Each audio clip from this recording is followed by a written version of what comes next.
አሰላሙ አለይኩም ወራህመቱላሂ ወበረካቱ። እንዴት ናችሁ የቻናሌ ቤተሰቦች እንዲሁም ክርስቲያን ወገኖቼ ሰላም ሰላም እያለሁ በያላችሁበት የአላህ ሰላምና እዝነት አይለያችሁ ውዶቼ። ለቤቴ አዲስ ናችሁ ላይክ ሰብስክራይብ ያደረጋችሁ አበረታቱኝ። ኧረ ተው ወገኖቼ አበረታቱኝ። ምን ነው ምን ችግር አለው? አበረታቱኝ የሀገሬ ልጆች። ሁሌ የመዳም ቅመም ከመባል አላህ ይጠብቀን። እስኪ የራሳችንን ቅመም እንሁን። አበረታቱኝ እላችኋለሁ ውዶቼ። እና እንዴት ሰነበታችሁ? ሰላም ናችሁ ወይ? እኔ ጋር ሁሉ ሰላም አልሐምዱሊላህ። እና ባለፈው ያው ስለ ወርቅ ቪዲዮ ሰርቼ ነበረ።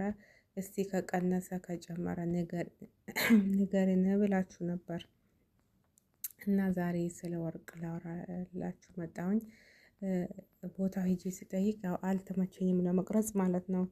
ሄጄ ጠይቅ ያለውኝ ግን ልቀርጽ አልተመቸኝም፣ አልቀረስኩኝም። ያው ያለውን ነገር እንዴ ልንገራችሁ ማለት ነው። ግን ወርቅ ነውና አሁን ግን በዚህ ዋጋ በዚህ ማለት ነው ይገዛል እንዴ? ወይኔ በላቸው። ወርቅ ያላችሁ ማለት ነው፣ ወርቅ ያላችሁ ወርቃችሁን ደብቃችሁ ያዙ። ወርቅ ግዙ ስለነበረው በምክንያት ነው ሀባይብ። ብዙ ሰው ወርቅ እኔ አልወድም፣ ወርቅ እኔ አይመቸኝም የሚል አለ ማለት ነው። ወርቅ ማጌጫ ብቻ ሳይሆን ብር ማስቀመጫም ጭምር ነው ማለት ነው። ያው እንደምታውቁት ባለፈው የወጠኔው ጊዜ እኔ ገዝቼ ነበር። የገዛሁት 350 ሪያል ነበር። እንደውም ቀንሳል ማለት ነው። ከሱ አንድ ላይ ባስበው መጨረሻ 200 ሪያል ቀንሶልኛል ማለት ነው። 350 አስቦት ነበረ መጨረሻ ላይ በአጠቃላዩ በግራሙ በጠቅላላ 200 ሪያል ቀንሶልኛል። ግን አሁን ስንት እንደሆነ ያው አብዛኞቻችሁ ልታቁም እንግዲህ ላታቁም ትችላላችሁ። አላሁ አለም። 1 ግራም ወርቅ 450 ሪያል 1 ግራም ወርቅ። ወይኔ ወላቸው። ከላይ ሁለተኛ ጆሮዬን ተበስቼ ነበረና አንደኛና ሁለተኛው ማለት ነው። ለሁለተኛው ትንሽ ወርቅ እገዛለሁ እስቲ ብዬ ሄድኩኝ ማለት ነው። 1 ግራም ያልሞላች ወርቅ 430 ነው 420 ከነ ደሪባው ማለት ነው። 1 ግራም እኮ አልሞላችም። ጉድ ነው። እኔ ማትቼው መጣሁ አልገዛውም። 1 ግራም ላልሞላ ወርቅ ግን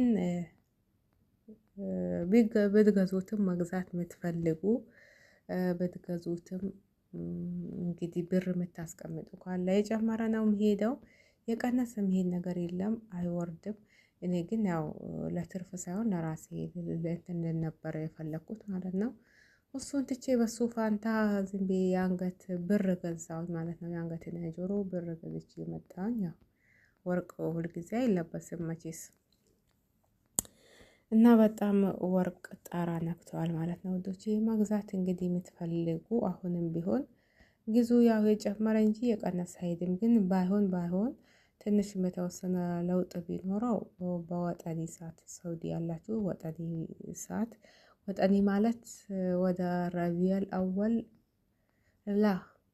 አይዋ ረቢየል አወል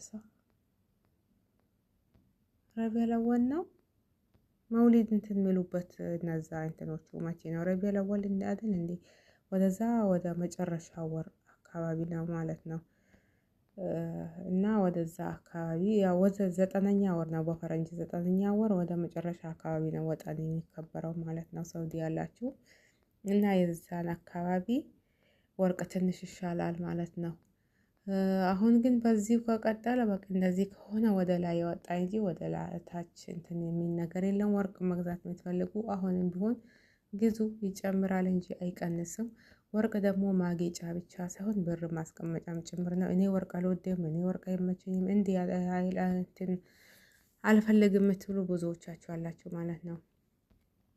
ከፈለጋችሁ መልበስ፣ ካልፈለጋችሁ መሸጥ፣ ብር ያላችሁ ብር ብታስቀምጡ ብሩም ወደ ታች የወረደ ነው ማለት ነው። አንድም እኮ እንደዚህ እንትን የሚለው ያው ዶላሩ ነው። ወርቅና ዶላር የተያዘ ነው። ወርቅ ሲወጣ ዶላር ይወጣል፣ ወርቅ ሲወርድ ዶላር ይወርዳል ማለት ነው። ወርቅና ዶላር አንድ ናቸው። ከፍ ዝቅ ነው የሚሉት አብሮ ማለት ነው። እና እንደዛ ነው እላችኋለሁ ውዶቼ። በቦታው ግን ያው ልቀርጽላችሁ ስላልተመቸኝ አልቀረጽኩኝም ማለሽ። መሸጥ የምትፈልጉም ደግሞ አሁን ጥሩ ጊዜ ነው። መሸጥ የምትፈልጉ ደግሞ በጣሃ አትሄዱ። መግዛት የምትፈልጉ ሪያድ የሆናችሁ በጣሃ ላይ ግዙ ማለት ነው። መግዛት የምትፈልጉ ትንሽ ተከራክራችሁም ያው ትንሽ ዋጋ ይዛ እንትን ሊላችሁ ይችላል። ሌላ ቦታ ለመሸጥ ግን ሌላ ቦታ ሱቅ ራጄ፣ ሱቅ አልደሃብ እንዲህ የአረቦች ሱቅ ምናምን መሸጥ የምትፈልጉ እዛ ሽጡ። በጣሃ አትሽጡ፣ መሸጥ የምትፈልጉ ማለት ነው። መግዛት የምትፈልጉ በጣሃ ላይ ግዙ። መሸጥ የምትፈልጉ ግን ለሌላ ቦታ ሽጡ ማለት ነው። እና በሩን ደግሞ ዳሮሪ የሆነ ነገር ልትሰሩበት ዳሮሪ የሚያስፈልጋችሁ ካልሆነ በቀር ወርቅ ካላችሁ መሸጥም አያስፈልግም። ብድር የምታገኙ ከሆነ ብድርም መፈለግ ለጊዜያዊ የሚያስፈልጋችሁ ነገር ካለ እንደዛ አርጉ። ወርቅ ያዛችሁ ወርቃችሁን ጠብቃችሁ አስቀምጡ እህቶቼ። ወርቅ በየጊዜው እየጨመረ ወደ ፎቅ የወጣ እየሄደ ነው ማለት ነው። እና ይህን መረጃ ይዤላችሁ ነው የመጣሁት ውዶቼ። ላይክ ሰብስክራይብ አርጉ፣ አበረታቱኝ። ተያይዘን ጉዞ ወደፊት እስከ መጨረሻው ድረስ አዳምጡን። ላይክ ሰብስክራይብ አርጉ። በሌላ ቪዲዮ እስከምንገናኝ አሰላሙ አሌይኩም ወራህመቱላሂ ወበረካቱ።